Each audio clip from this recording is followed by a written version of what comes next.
Good morning, good afternoon, good evening, wherever you are tuned in from the world.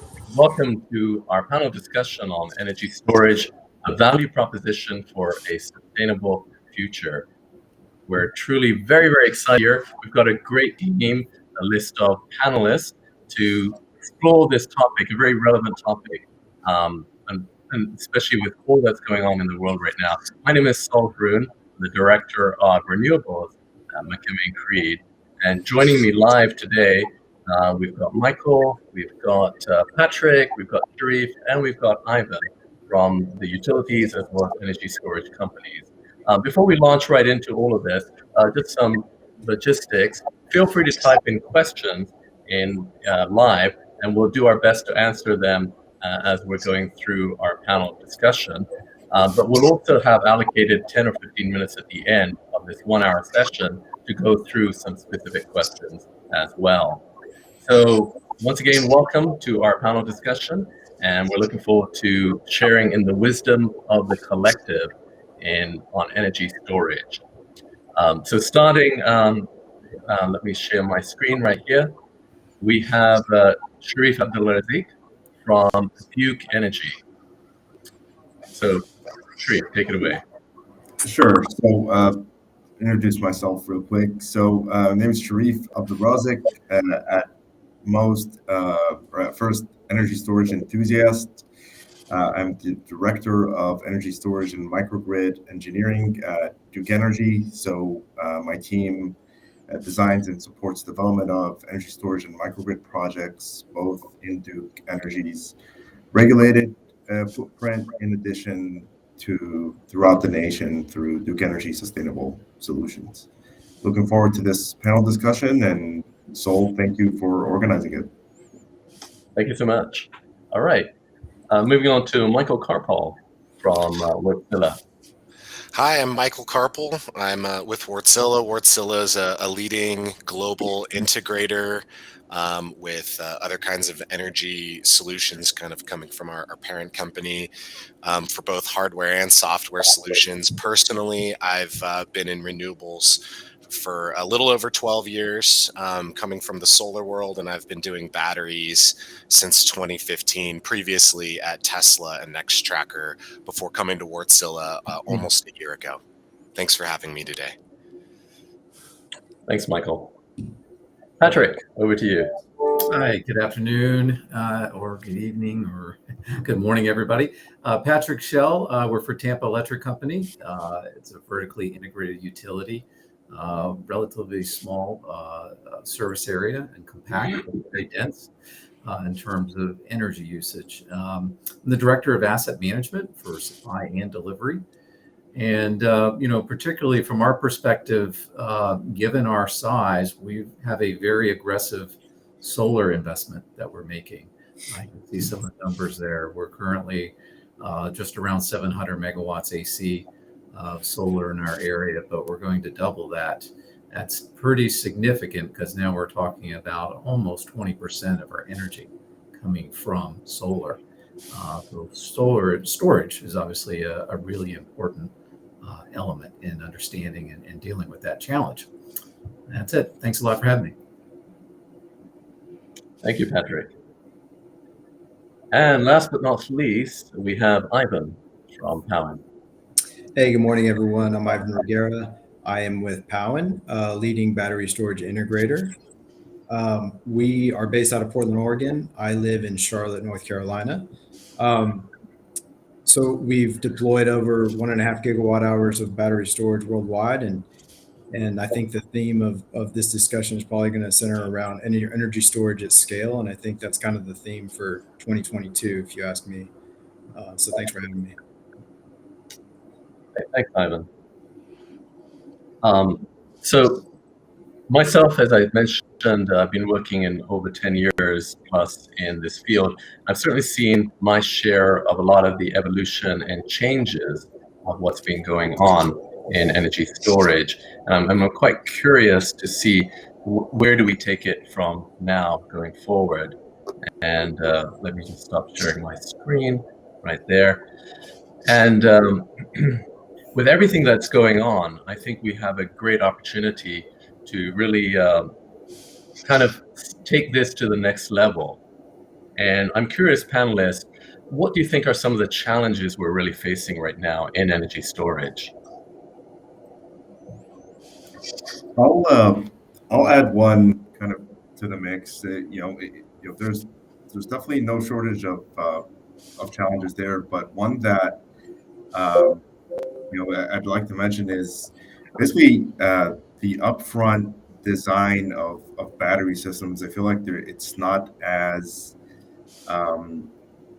targeted or accurate as many other technologies like solar systems, especially around degradation and how we're estimating that currently as an industry. I recently wrote an article on LinkedIn about this very topic. I've seen various ways folks are modeling degradation, and one very kind of ubiquitous way is this flexible performance guarantee scaling. The level of accuracy there is just subpar, and the fear is that a lot of people are either going to get burned because battery systems don't live out to what they expect, and a lot of projects may not see the light since when you have uncertainty, you become conservative, and a lot of these consultants become very conservative in that manner. So projects are not financially feasible. So that's definitely one challenge that I'll add to the mix here. But I'll interested to learn kind of what others have to add. Yeah, Sharif, is Patrick. I'd really build off of where you left off there. The cost challenge, right? Your utility like Tampa Electric, where we're investing heavily in solar, we know storage is valuable because not only do we have cyclic loads from our customers, now we got cyclic generation that I no longer is at my control to simply introduce more coal or natural gas to a fossil plant. I have to now somehow store that energy. And the range of possible outcomes in the next 5 years are incredible, right? It could be that we're aggregating very disaggregate, smaller storage solutions, or we could be really coupling this, not only just AC to DC, but DC to DC coupling this with our solar plants. Those, where the state of technology is rapidly changing right now. And that's where our questions come in. And those are our challenges that we're seeing. Yeah, I think you guys hit on some really good points. If we zoom out a little bit and we talk about the greater challenge of climate change in general and the rapid scale we're trying to deploy at in order to meet some of these targets, execution is really, really challenging. And in that execution, there's, all the earlier phases, which we can get into, but to Sharif and Patrick's point, we don't have the operating history and data to really be able to model these as accurately as we'd like. That's the performance end of things, but I would also argue the value stream's not as simple. With solar, you can, use PV-Syst, for example, to really accurately understand what a plant might do. So that equation's gotten more complicated, as Sharif said. But on the other side of it, it's not like you're just measuring a PPA at a point and putting a value to that. There's value stacking. There's theoretical value that may exist in one market and may not exist in another market, and there may be barriers to accessing that value depending on how the project is designed and sort of interpreted and what the interconnection says. So predicting the performance in order to capture the value, but also the value itself is a challenge. Yeah, I'd just like to add, Sharif, you brought up a good point about state of health, and I think that's why it's important to do business in energy storage with bankable companies that can stand behind performance guarantees like that. But, the real challenge to scaling energy storage, in my mind, is supply chain. Starting 6 months ago and probably before that with COVID. even now with the supply challenges we have, I think the supply chain is going to be the key to really deploying as much energy storage as we need. And it's only growing because, as Patrick mentioned, all these renewable assets need to be DC coupled to get the most efficiency and really capture that clipped energy.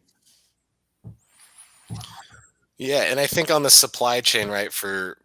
Shall we elaborate for the viewers that may be less aware of it? I think there's maybe three things with the supply chain that concern me the most. First of all, while I'm talking, go ahead and just Google lithium carbonate index, and you can look at that in the background while we talk about it. But one, the supply chain's really concentrated in a particular area of Asia, both from the products coming out of it and the raw materials. So even some products not coming from that main country, China, a lot of the raw materials still are coming from it. The second is just the overall supply and demand. Every time an EV company like Ford says they're going to double the output of the F-150 Lightning, which looks great, that affects the supply chain really dramatically. And then just the pricing volatility in general. We need predictable costs, to Sharif's point, to be able to plan out how these projects are going to perform and make sure that they're paid for. But the supply chain is as such where it's harder to predict those costs than we'd like right now. Agreed. And so I think probably at this point, if we can bring up that slide on degradation, I think kind of as we talk about it, it'll help kind of convey the point more. Are we able to pull that up right now? Oh, yes, I can do that right now. Give me 1 second. As we're doing that, what I found interesting is, in terms of the renewable energy landscape that we have it right now, particularly with PV, predictability has been one of the biggest challenges, and capacity factor and the like, as we know. And my understanding is that with energy storage, it helps us more with that predictability, more to fill in that capacity factor and the like. But yet it also seems to come with it brings with it challenges of its own, some of which do entail unpredictability in addition. And we can launch right into that in a moment. But to your point, Sharif, can you see this slide on degradation right now? Yes, sir. Okay, yes, sir. Perfect. Appreciate it. And I'll just go back real quick to a point that Ivan made. This underscores the importance of working with large, bankable entities that will stand behind their performance guarantees. And I think that's how everyone today is backing their projects and ensuring that they'll be protected. One thing that, even with that protection that I feel kind of the industry is deprived of is having that level of intelligence and certainty upfront in the design phase, way before you're getting ready to issue a PO to a Powin or to a Samsung or CATL or any other OEM, which is when you would get your performance guarantee and your state of health degradation estimates. So you would know actually how big of a beginning of life energy capacity you actually need.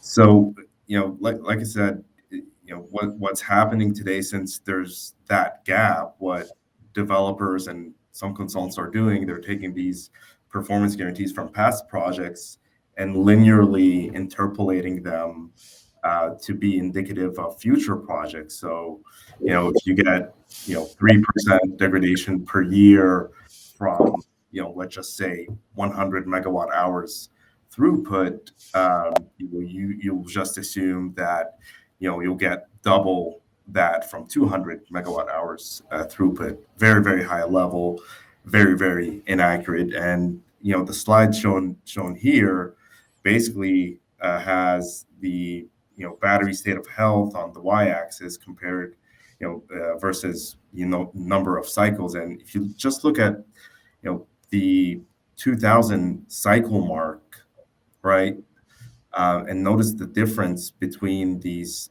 lines, and I'll just back up a bit. Each of these lines represents cycling the battery or a battery, lithium battery, at 10%, but just at different center states of charge. So the purple, is at an average state of charge of 90%. So you'd be cycling it from 95% down to 85%, back and forth, and so on for kind of the other curves. So you can see the percentage difference in the level of degradation just by moving where that 10% depth of discharge is being cycled. And you can notice that it is not at all something that's neglectable or you can kind of brush under the rug. So, like I said, kind of flexible performance guarantees, scaling is, that's being done today may kind of hurt a lot of people. So there's definitely a need to for us as an industry to get better at that. Sharif, connected with what Saul was asking, or kind of kicked it off there as you switched into the slides. He was asking about, what is the value? And I think the value goes to what your function, what are you trying to achieve? So when I look at this curve, I think of, oh, wow, I want to flatten out the output of a variable solar plant. Well, it's going to cycle, right? It's going to cycle a lot. You're going to be in that kind of situation. Or am I in an arbitrage situation where, hey, I just need to save up energy while it's cheap and then discharge it once while it's expensive? I think those are a lot of the thoughts where it gets into very much a integrated resource planning question. And the number of tools and the complexity of that question is much more than it used to be, particularly when you begin to add the customer side resources and storage capabilities. Yeah, I think those are great points, and that's why it's so important to work with a partner that you trust as you're going through your journey in energy storage, because to your point, the use case completely drives how this works. And sometimes when I talk to my customers, they don't even fully understand the use case. And it's something that we have to work together on, because there's fairly simple use cases, but especially when you start trying to extract as much revenue as possible with value stacking, maybe there's a primary capacity use case to give a baseline to the financiers in a model, but then really you're not going to be successful unless you have a good merchant strategy. And especially with merchant strategies, some markets may be very shallow and may be very good for 1 or 2 years, but then you might want to switch the use case in the middle of that battery life. So frequency, I think, is very much talked about because it's tends to be highly valuable, but it's a very shallow market. And so, at the deployment scale we have, I think in CAISO, for example, we had a few hundred megawatts online a couple of years ago, and we put on the gigawatts last year, and we're expected to put on gigawatts this next year, and it's supposed to double in just that area alone in the next 5 years on a per year basis. And so as the market penetration changes and the energy landscape changes, it's not like even within one of these curves, you're switching between the curves in real time potentially. Exactly. So what I'm hearing from you guys here is understanding what you're trying to achieve with energy storage up front is really critical. That is the use case in driving how you're going to deploy and the merits you're going to reap from the energy storage as the system evolves. And design it. Pardon me? Yeah, and how you're going to design it. Right. Yeah. Right. So I'd like to just add something to that. I mean, Sharif makes a good point about this data, which so I think he gets to the point of when you're evaluating energy storage systems of different technologies, just take that into account when comparing them, because they may be apples to oranges in terms of degradation and how they behave over time. So I would just say that, especially as it relates to storage chemistries. Exactly. So we kind of, lose that very, very awesome virtue you have when you're, working on PV systems and you're comparing solar modules, and you're thinking about using a thin film versus a monocrystalline. And, when you think about it, at that level, you're at, the production estimate, you're at 98% accuracy or so. But if, when you're doing the same thing for an energy storage project, even if you understand very, very well the profile that your battery system is going to execute, you don't have a very good way to estimate the beginning of life capacity, which, batteries are expensive. In the grand scheme of things, they represent about 40%, like the cells themselves, 40% or so of project cost. So that's just a big unknown, or kind of a very impactful unknown to have, like, at early on in the project. Yeah, and I think kind of zooming back out to the original question, what are some of the risks here? We're all very focused on deploying lithium right now because energy storage is still relatively early in the journey that we are envisioning for ourselves. But if we look at that end state and we look at the end goal of having a completely renewable world, or a near completely renewable world, we may need different technologies. We'll probably need different technologies for things like longer duration, which could be defined as multi-day or seasonal storage, as well as just 8 hours, 12 hours, 16 hours, things like that. And so one concern I have is the markets and the discussion being so focused on lithium, which has a track record and scalability from us sharing it with our phones and our laptops and electronics and electric vehicles, where we're complaining about the amount of data we have right now for lithium.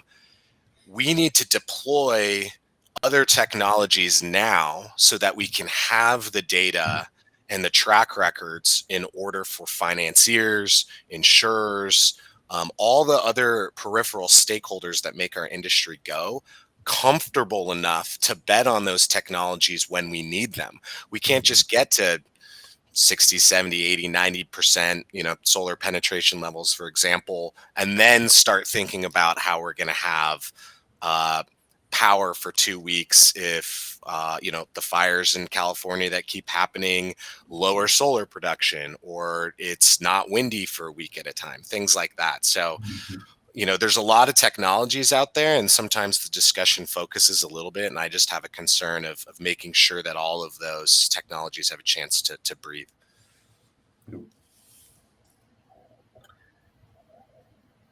So when you say all of them are, so Michael, are you talking about deploying beyond just lithium, but perhaps alternative or other energy storage technologies? Am I following you correctly, or could you clarify that a little bit? Yeah, and I've experienced in my career with both lithium and flow batteries, and I've taken a look at a handful of other technologies. I'm sure, Sharif, I think you guys have maybe tested a number of other technologies at Duke.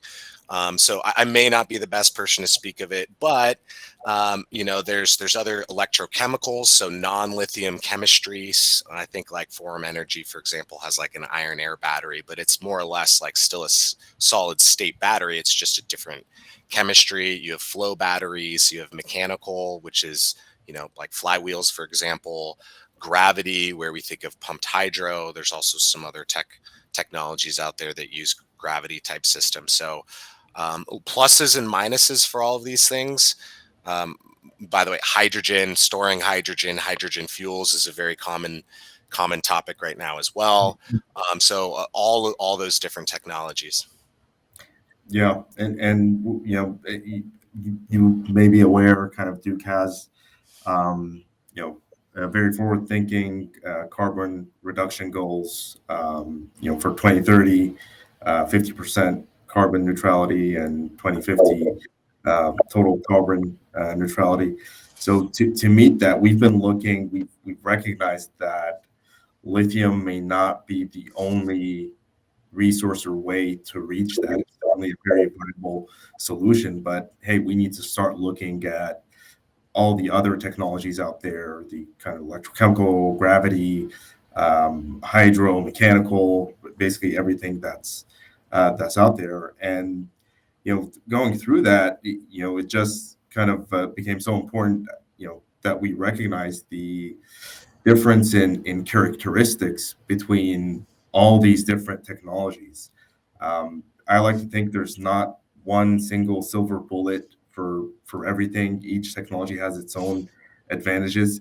At the end, it depends on the use case that you're trying to use it for. And being in a utility, there's a lot of use cases because we operate the electrical system. So there's we know how we're going to operate each type of energy storage facility. So we've embarked on, like Michael said, we've embarked on testing a lot of non-lithium systems with the help of our emerging technology organization. So we've tested the EOS system. We're working with Honeywell to kind of test their flow battery system. I think that's also been announced. So yeah, we're also looking at some nickel hydrogen systems that are hitting the market. So yeah, there's definitely a very wide array of technologies, and it's definitely it'll help us as an industry to look at all of them and test all of them to Michael's point. Yeah. Just to maybe speak another route to get to how do you test this stuff? How do you get this going? And for Tampa Electric, joining a consortium was really a best route for us. Join the EPRI consortium around carbon resource initiatives, and it's looking at a wide range of potential solutions. There's going to be winners and losers, but it takes a lot of investment. And it's best done as a team effort, at least from our perspective. And so EPRI, that's EPRI for the audience, right? And if they Google it, they'll see it's an organization that lots of different people can come into to help support that. I was at a conference last week where LADWP in Los Angeles was talking about it, joining that as well. So, that's just one example and a great point. It's not your responsibility, Patrick, but you can contribute to that from where you sit. That's exactly. It's a big enough problem where you got to work together with others to get it done. Yeah. So can I just speak from an industry perspective? I think that you're exactly right. Lithium just happens to be the first technology to really scale energy storage, I think, in my mind. And if I know that not only our company, but others are developing energy storage platforms, meaning we are going to evolve technologies over time. It won't always be lithium. And so I think that's where the testing is going to be occurring, right? In our innovation labs. I'm sure Michael's organization, Sharif's, mine, we're all going to be testing new products to see how they perform in our systems. And then it's going to be up to us to step up to those kind of performance guarantees that customers are looking for, like Patrick and Sharif.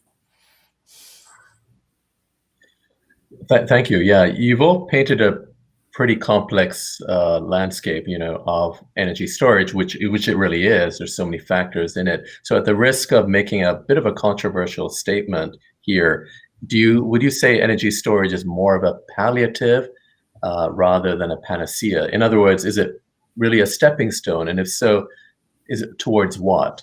And if it's not, then what do we need to do in addition to some of the stuff you guys have brought up to really ensure the success and viability of energy storage?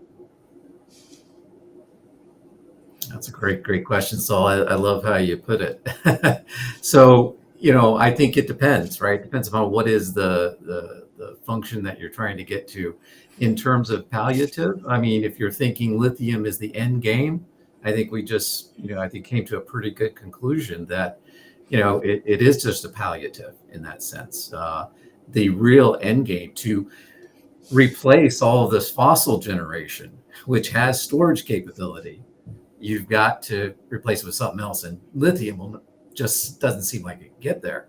You've got to have a mix of energy transformation plus storage, right? And the form of storage has got to be thought of broader. And that's how I would answer that question. Yeah, and I think our journey it's so complex that it's definitely going to be taken in steps. So I think that end game is a perfect comment, Patrick, to answer that overall. But if we even zoom in to like more of like a shorter medium term, solar was not cheap enough. No one thought it would really compete to where it did, or maybe very few did. And now it's at the point where the solar's able to be deployed where the marginal value during peak time is almost zero. So that's what's really driving our industry right now, in addition to sort of the price point we're at, is okay, in areas now we have the famous, duck curve with that neck ramp. When the sun's coming down, people are still using a lot of power. And so now we see a lot of 4-hour batteries, because that's somewhere around, my belief is that 4 hours comes from mostly that neck that we see, the 5 to 9 or 4 to 8 sort of time periods. But let's fast forward through that, right? We deploy a lot of solar with 4-hour batteries. Now that 5th hour is probably going to be that marginal hour where it's going to be a problem, or that 6th hour. So now people are going to start looking at 8 hours at that point. Maybe there's a morning bump. Then you start dealing with state of charge challenges like Sharif was talking about, in terms of keeping it at a higher state of charge longer because you're storing it overnight. So it's definitely a journey, I think, for us.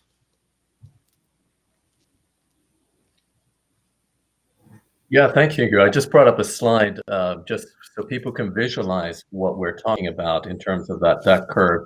And Michael, I think you were talking about this right here, 4 hours in order to handle something where there's a dip by PV. Am I correct in understanding this? I think what I'm more saying is what we're trying to do is gather the belly of the duck, which is basically where, so this is basically the inverse of a solar curve, right? So we're trying to take that peak power and shorten that ramp. What's making grid operators, and I'm sure Patrick could, or Sharif has more experience with this personally, but that ramp of that neck when power is being used, that's a really challenging ramp, and that's what 4-hour batteries are really designed to do right now, is make that belly come up a little bit and make that neck come down a little bit. So it's, grid operators like this, and that's not what you're seeing here. Yeah, they don't like change. Yeah, and so if we put a ton of 4-hour batteries there and solve that neck, the shape's going to change, and there's going to be a different part of it. We'll call it another animal, and it'll be a different challenge. That makes sense. Thank you. You guys also talked about just moving into the economics of battery storage. As you mentioned, solar started this downward trajectory in cost, PV that is, some time ago, and now we're starting to see that with energy storage more and more so. So is this the primary, in addition to the use cases like this that we just talked about, are these the primary motivators for now deploying energy storage? And what else would you say is also motivating us in terms of getting forward?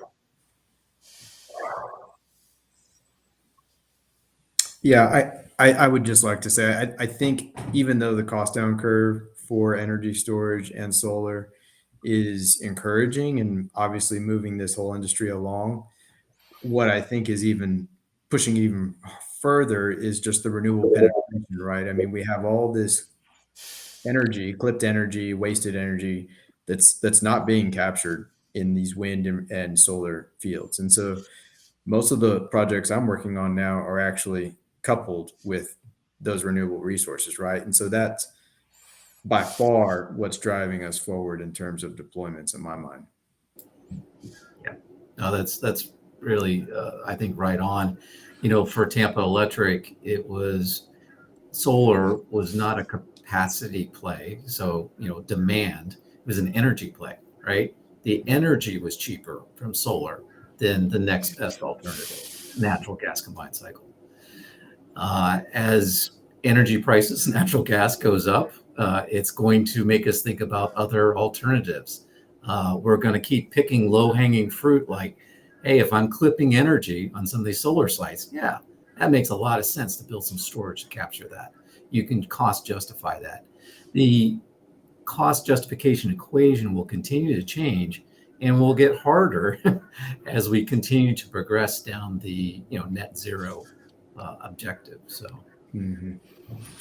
So if I'm hearing you guys correctly, you're saying solar and wind have been so successful from a price point that they're being deployed at scale, but that creates the when problem of we don't control the sun and the wind in the same way we could control traditional generation technologies. And so very simply, energy storage helps answer the when question of taking that energy when we need it. no, that's exactly right. I'll throw in the storage has some unique characteristics to help out in other areas as our grid gets more complex and flexible. We see solar in communities, we see microgrids, all those things work together. And so I would continue to point to that range of solutions, and it's a range of storage capabilities. But yeah, definitely in these early stages at utility scale, yeah, that's you hit it right on the head. Yeah, so it gets back to that question, right? Is energy storage a nice to have? No, I think it's a foundation of a renewable energy landscape. You have to have it in order to solve that wind problem. Yeah, I'm just going to add one thing. I definitely agree. The enablement of renewables, especially as it gets, both solar and wind get cheaper and cheaper. One very prominent use case and application we've found for energy storage systems, as a vertically integrated utility, has been basically reliability improvement for either disadvantaged customers at end of long radial feeders. They may be disadvantaged, may not be disadvantaged, but there's a lot of cases if you operate a utility and you operate a very vast distribution system. There's a lot of cases where there are long radial feeders that traverse through very challenging terrain, and it is cost prohibitive to have underground cables for 10 or 20 miles. So you end up putting it overhead, but with that comes very high unreliability, and really the alternative, like I said, is very cost prohibitive until you have a battery system that you can put at the end of that feeder, and whenever these outages occur, you back up that town. So we found a lot of opportunities or cases on our grid where we could deploy that as a solution. Sol, I think you worked on a project through your previous role with Duke to kind of help out with that. Michael Wartsila kind of built that project for us, Hot Springs in Western North Carolina, the one I'm referring to. But there's many, many more like that where just energy storage is the only solution for reliability improvement. Mm-hmm. Yeah, I think resiliency is hard to quantify sometimes, but when you don't have it, you really, really feel it.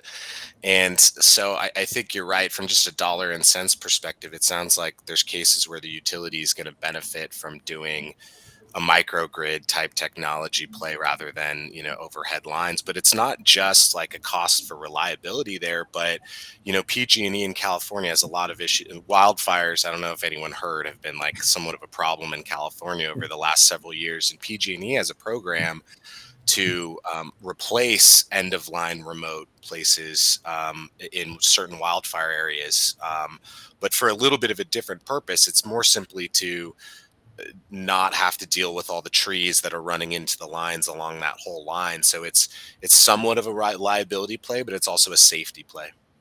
Mhm.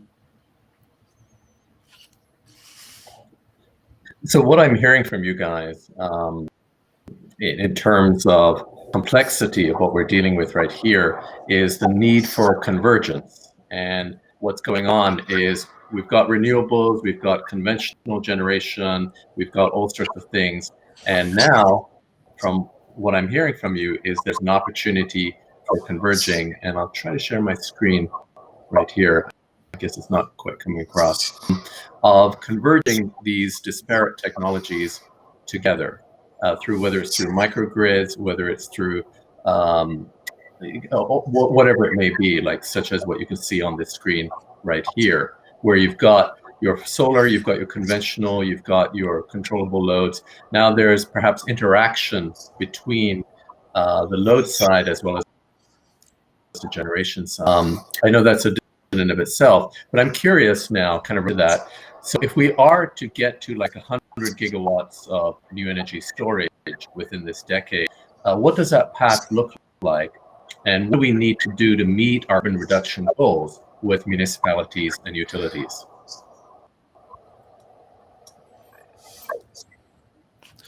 Well, go ahead, Patrick. Well, I was chuckling because, Sol, if you've got an answer for that, we'll hire you for that project. I think we've laid it out there that we definitely don't know what the answer is, but we've got a lot of potential opportunities.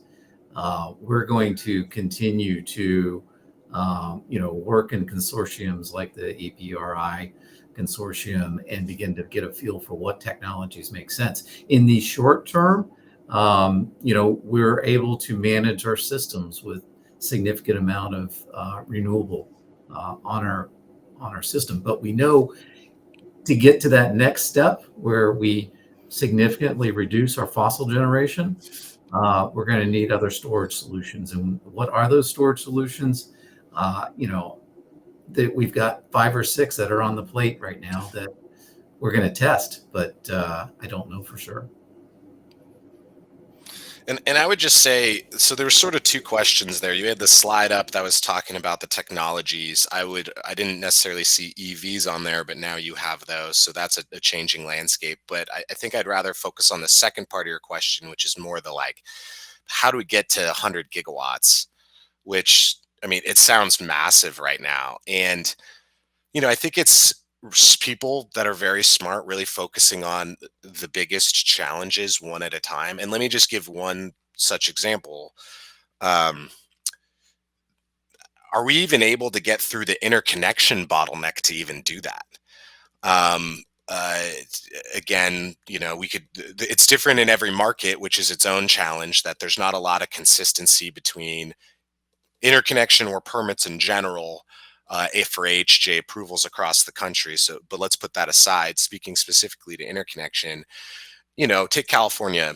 The CAISO is doing the best they can with a lot of these things. They have a team. They used to get, 15 to 25 applications a year, or rather, maybe we're focusing into some of the utilities, not the CAISO. But my point being, pre-solar boom, they'd be looking at 15 to 25 impact studies a year for new generation requests. That number's like 258 now, and their team hasn't necessarily changed. And so some areas of the country have an interconnection that's sequential, which just takes forever. Some have tried to speed it up by doing clusters, which seems to be breaking as well. And the thing is we're not even deploying nearly at the scale of the pace that we're talking about to get to that 100 gigawatts soon. So, that's one such example. I don't have the answer, but we need to, partially it's a resources question, but partially it's probably a methodology question to help, our stakeholders dealing with interconnection to help manage those queues a little bit better. I don't know anywhere in the country where people are like, interconnection, great. It's a real challenge for our development partners. Michael, have you seen much in the distribution side popping up as a result of constraints you might see hitting the transmission side of the house? At Wartsila, and at Next Tracker, I've focused dramatically more on the utility scale transmission side. When I was at Tesla and in a previous life at Solar City as well, there was a lot more CNI. I can say that the infrastructure at the like CNI and residential level also needs a lot of upgrades. So for example, main panels probably aren't ready for solar and storage and EV loads. They were designed for lights and air conditioning and a few other things. So I think there's a lot of distribution infrastructure that people will need to upgrade as a lot more of our life is electrified.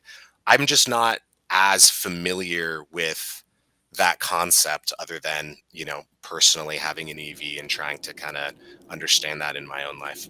It's been a few years. I think you're right on. There's constraints on the distribution side as well. We weren't built for bi-directional power flow. So. And how is that from a utility side? How do you manage that? Yeah, the burden goes to who wants to build the new, community solar plant, or significantly.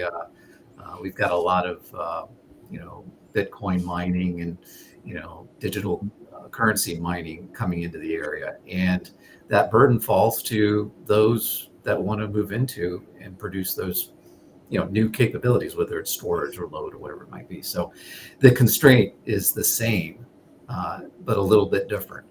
There is a constraint on both sides, is what I'm trying to get at. Yeah, one of the benefits though that energy storage has over conventional generation of the past is that the solutions we're bringing to these problems of interconnecting with distribution or transmission are more easily solved with products. So we don't have to develop custom solutions. We can take an off-the-shelf product, plug it in, and solve that kind of distribution problem or whatever other problem we're trying to solve for much more easily than solving a custom solution of the past. And that's really going to be key in getting us to move forward faster. Mm-hmm. Totally agree. And I'm happy kind of Michael, Patrick and Ivan, you all touched on interconnection, specifically on the distribution side. I think, definitely not speaking for, Duke Energy interconnection because I'm just a different part of the house.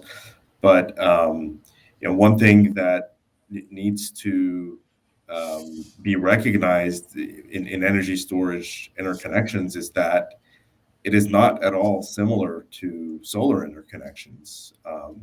Specifically on the distribution side, connecting a 5 megawatt battery is not the same as connecting a 5 megawatt solar facility, in that your battery asset is totally dispatchable.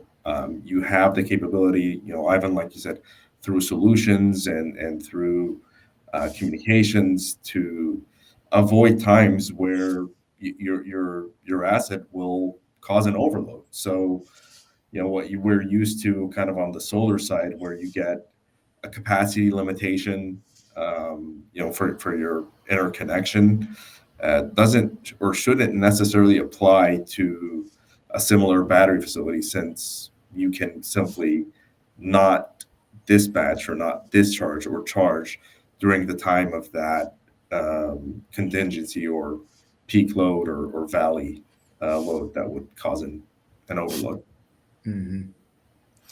Yeah, I think you make some good points. I mean, just the fact that storage is both a load or a generation capacity, like the definitions didn't even exist before energy storage, right? So I can only imagine from your seats a challenge that brings from even contemplating an interconnection piece. It's other generations, they're a generation, not potentially both.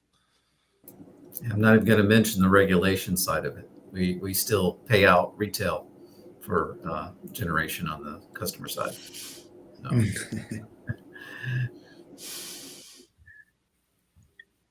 Yeah, I feel there's so much more we can explore in areas in terms of policy, in terms of standards, the economics, the regulation. I know we're coming up on the hour right here, so we could easily go on for another couple of hours or so. But there are some good questions that have come in that I'd like to jump to shortly. But before we do so, perhaps each of you can just quickly quickly share some success stories, some case studies or success stories that you have as it relates to energy storage. Sure, I'll briefly kick it off. In my intro slide, I showed a quick picture of our utility scale storage that we have right around 13. Yeah, there you go. Right around 13 megawatt capability. The successes are really learning how to own and operate a battery system. It's a completely new technology. There's a lot more to it than just design it, put it on the ground, and let it run. Cooling, big piece of it. Optimizing the controls for charge discharge. Understanding the best applications for it. We've spent 2 years, a little over 2 years now, focused on testing various use cases with this battery system. And that learning has really been the success. We know a lot more about how best to utilize a system like this. And I'll leave it at that. Learning is the best use case we found here. For me, if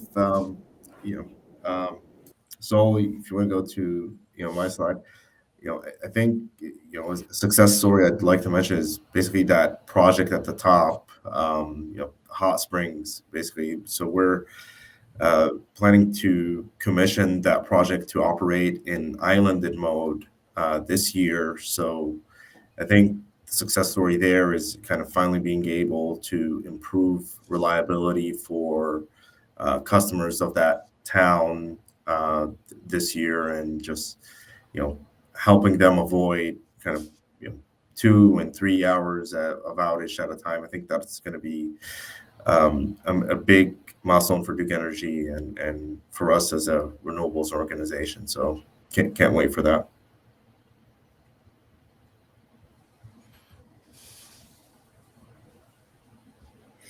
Yeah, thanks for bringing that up, Saul. So look, I think the value of this slide is really just to explain the fact that, again, energy storage at scale. We just finished commissioning our largest project. On the top left of that slide is a project in California for a large developer in the country, and it's a 4-hour, 352 megawatt hour system.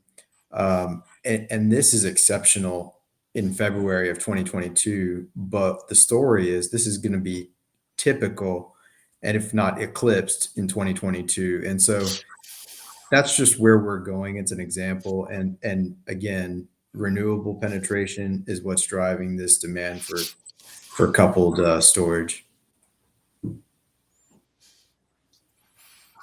Yeah, great. And then and I'll also start trying to answer some of these in the chat as we continue here. Some really good questions, but yeah, just one simple success story. It sounds really easy to be like, here's solar, here's storage, capture it, move it, yay! But that's not how the revenue streams and the markets work. And so here's an example we have of a DC coupled project where we have what's called IntelliBidder, which is our software product that helps to optimize revenues for the project and sort of be able to forecast the weather and help create firm bids in a marketplace. And so as we productize solar and storage, we don't want this curve that's solar has been exactly. We want to break that into, it's never going to be like we said, like the utilities happy, like flat chunks again, but maybe we can make them a little bit more blocky and predictable so that the ramps aren't as tough to manage, and the other generation resources that may take longer to turn on and turn off or have different kinds of start-stop capabilities can be managed more efficiently.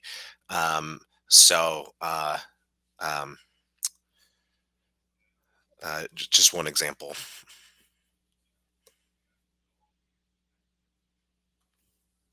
Yes, thank you for that. That really helps kind of put into the limelight what each of you is doing and kind of give it a tangible feel. I think we can switch over to the questions. One question that came up, and I think we were meaning to address this as well, was what criteria or metrics would we recommend keeping an eye on when evaluating different types of alternative energy storage technologies like flow batteries, gravity, liquefied, and so on. As we discussed, there are kind of 4 general categories of energy storage, but what metrics would we use even across these different categories? I'll just mention one because it very, very often gets forgotten because we take it for granted with lithium systems. It is self-discharge or capacity retention. So when you leave a battery kind of without kind of charging it or discharging it, how much percentage energy does it lose on a daily basis or over time? Also, I'll add round trip efficiency to the mix. We enjoy a good kind of probably 96 or 94% efficiency, round trip efficiency for lithium systems at the battery terminal, not at the point of interconnect. So that's also something to keep an eye on as we evaluate other technologies. Yeah, and I think that question's hard to answer without knowing the background or the role of the people asking it. If I were a financier, I'd be looking for a data track record, bankability of the company, how valuable those guarantees are. If I'm more of a performance engineer, I'm probably looking more at things like round trip efficiency. Sharif talked about some of the self-discharge capabilities. Aux load. If I'm a AHJ or like a fire or safety person, what are the consequences if something goes sideways with that technology? Is it flammable or not? Is it toxic or not? Things like that, right? So it really depends on the question, on the role of the person, but a lot of things to evaluate. Mm-hmm. Right. Yeah, that makes sense. Thank you. So kind of related to that, and I think what we just talked about can be used to help address this next question, and that is, what will companies want to bet on new energy storage technologies? And I think, Michael, you were already attempting to answer that in terms of evaluating new energy technology. So we'll use those metrics to do that. But what else would compel a company or a firm or whatever to bet on new energy storage technologies, would you say? Well, I was just saying in the chat that there's too much money and need for people to not bet on it. But I would argue, why do we have venture capitalists for apps and whatnot in general? If someone can bet early on a technology and get an advantage in the marketplace for the next technology, they're going to have an extreme advantage, right? So that might be one reason why people would bet on what the next big thing is.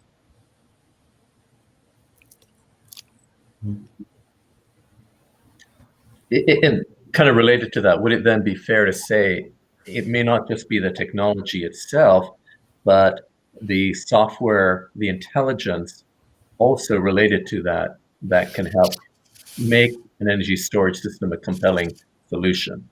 So raw technology by itself is great, but maybe we have also issues related to how that's being deployed and managed. Is that something, a fair thing to say as well?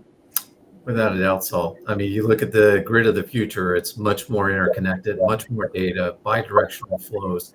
The complexity of the problem is much better. So the opportunities for solutions are far more diverse. And I think that kind of brings it together there. Great. So we'll go a little bit above the hour for those who would like to stick around.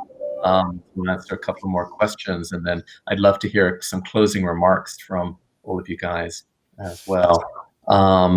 So I think another question that I'm seeing here is, have we accounted for extreme weather such as hurricanes, given the vulnerability of solar and storage assets against it? Are you considering storage as a hedge? Interesting question, right? I mean, storage is relatively short term when compared to risk of hurricanes over a life of a solar plant, but we certainly designed, being in Florida, we designed to expect hurricanes. If the really big one comes, it will likely cause some, serious damage. But again, it's a risk judgment, and that's how we approached it. Yeah, and I would just say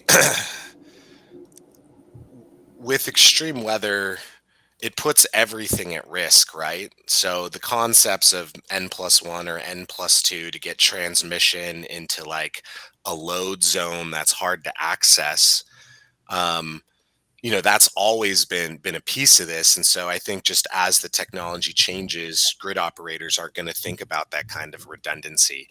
The risk is a little more complicated now because it's not just transmission. You may get enough storage in an area, but do you have enough generation there as well, right? It's probably easier to put a bunch of batteries in a load zone than it is to put the equivalent amount of solar to power those batteries, for example. So there's definitely some complexities that come with resiliency. And obviously extreme weather exacerbating that. But that's why I think like thinking about these products, again, my focus is mostly utility scale, but people are investing in resiliency products for their home or their business. A lot of EVs are talking about being bi-directional and being able to help you island for your home. So I think as we ride these cost curves, which may fluctuate, but will hopefully go down, hopefully there's a lot better access to these products if you're in an at-risk area. And I'll just add, that's a great question. Actually, one of our projects, just pure energy storage without solar, it's basically a solution to the problem of hurricanes. So it powers a hurricane evacuation shelter in case the utility wires go out in inclement weather situations. So that project is kind of planned to be commissioned in 2023. So certainly looking forward to that as a solution, and looking forward to kind of more and more of these projects that solve these very, very real problems. And I think when we think about extreme weather, it's easy to think about what are you doing during it? But I think it's also really important to think about the recovery. And energy storage has black start capabilities, for example. So as the grid comes around this type of technology more, the sequencing of powering the grid back up may become easier, although maybe I'm at risk of burying my engineers in very challenging black start requirements. But from a technology perspective, I think energy storage can help a grid recover. Well, I think we're all just talking about distributed energy, right? And I think contrary to what we've done in the past and having this centralized power generation and all our eggs in one basket, we don't have to worry as much if our energy is distributed, and we can recover quicker if we have those buffers of energy storage distributed. Thank you. Great, guys. There's one more question we'll take right here and then go into our closing remarks. And lithium battery technologies have set the baseline and expectation in the industry at operating at 1 cycle per day max. How do you view upcoming non-lithium technologies that can operate flexibility from 2 to 10 hours in back-to-back, et cetera, cycles, tapping into multiple cycles per day? How do you see IPP, independent power producers, and utilities being able to monetize battery energy storage that can truly operate multiple cycles per day?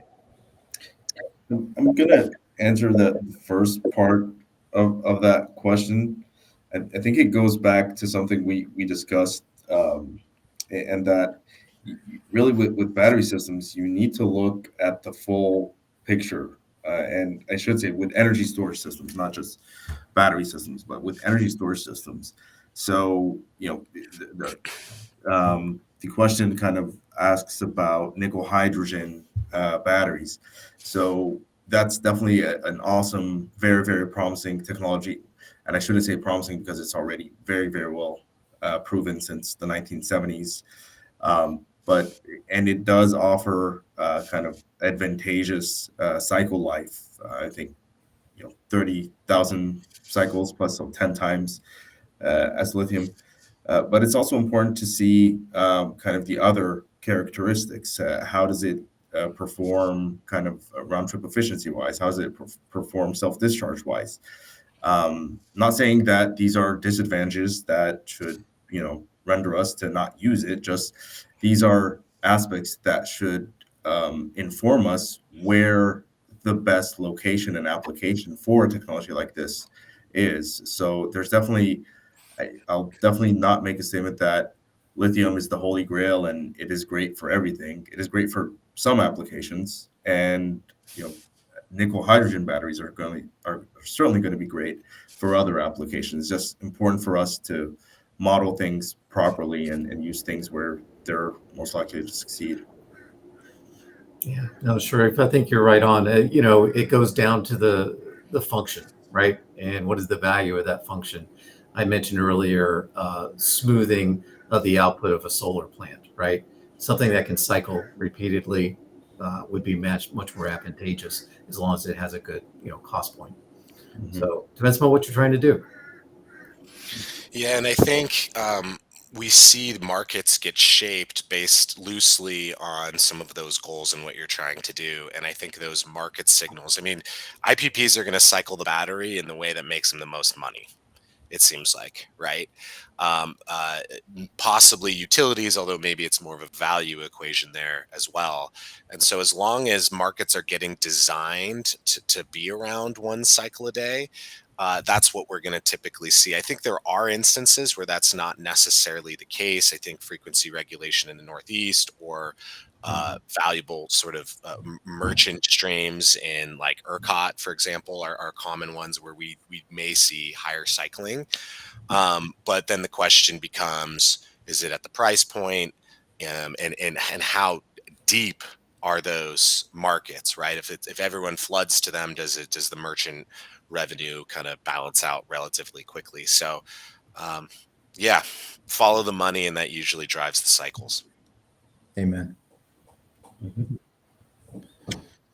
Thank you. I think we'll move on to the closing remarks now. Just a note for the audience: if you have further questions, please feel free to send them our way, to send them my way or Parker's way, and we'll make sure to take care of them. So now that we've covered a fair amount of terrain in a very condensed period of time, I'm curious what you guys have to say moving forward. What are your thoughts now where we sit, and what would you like to see? What were the thoughts?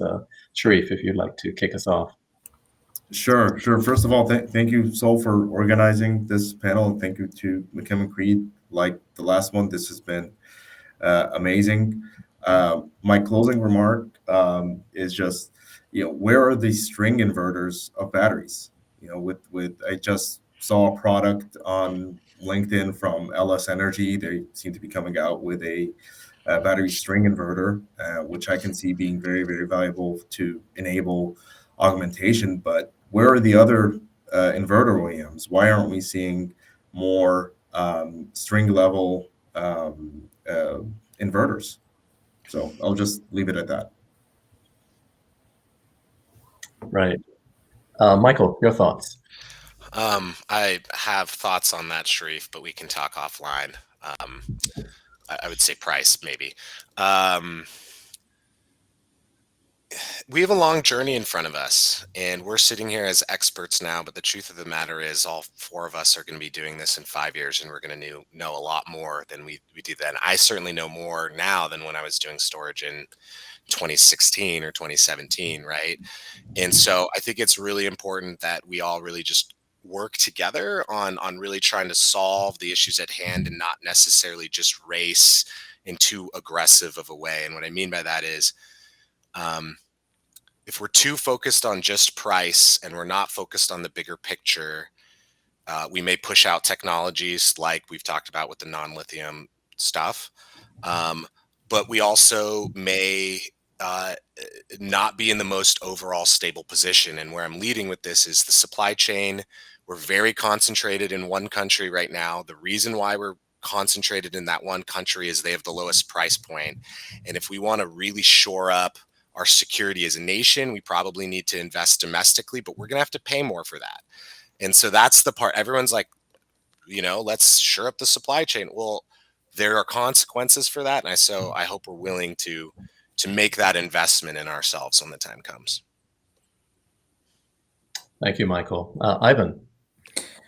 Yeah, I want to piggyback on that because I couldn't agree more. I really think that while there is so much tremendous support right now from all industry stakeholders for energy storage, I think we've established that it's a necessary requirement for a reliable and efficient grid and a more cost-effective grid, right? All this peaking generation we use currently, it's not efficient. It's not emission friendly. So that has to be solved with energy storage. Again, these energy systems that we're all developing, they're going to evolve over time, and none of us are going anywhere. So it's a challenge we have to continue to chip away at, but I think we're going to continue to evolve very quickly. Thank you, Patrick. So I really appreciate the opportunity to be on this panel. It's been really exciting conversation, and it really reminds me to go back to what are we trying to achieve, right? We want always on power. We want it to be carbon free, greenhouse free. That's a lofty challenge, and we have an incredible amount of change that's happening right now. The modernization of our grid, bidirectional flow of power, storage possibilities, and the larger energy framework when you start to think about hydrogen and all these other solutions. It's what I really think is exciting about it is everyone employing their creativity to find the most effective solution. At the end of the day, we could spend a lot of money on this.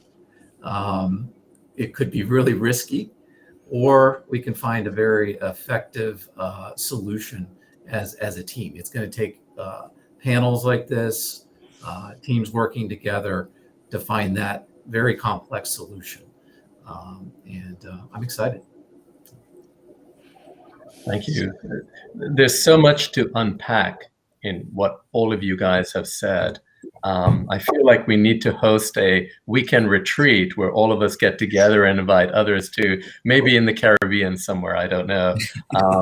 Yes, but this patchwork, it seems like we've gone as a community, as an industry, gone really deep in certain areas, but our understanding is still a little bit patchwork in which we tie and bring it all together with what I'm hearing from what you guys are saying. And what's going to happen in the next 2 or 3 years is pivotal in determining how all of this plays out, as it was for solar PV a few years ago.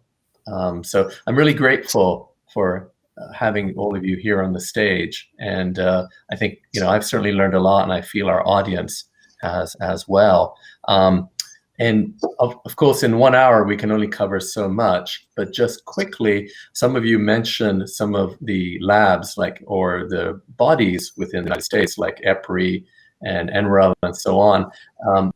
This is, for those who want to dig a little bit deeper, there is an NREL, a report, a very comprehensive 120-page report on energy storage, cost benchmark, and energy storage models. So certainly we'll share the link to that here. NREL is one of the labs in the United States, but that goes into quite a lot of depth about the models, what we can expect, and what the economic payback and the economic costs are for all of this. So I would encourage that. So here we are now at the end, and I'm once again very grateful for all of you here together. Also want to give a shout out to the marketing team at McKim Creed, Parker and Kristen and Addie and others for really enabling all of this. So we're looking forward to having further and more dialogue as well, as is very much required. So thank you all, and we're looking forward to continuing the dialogue as we go forward.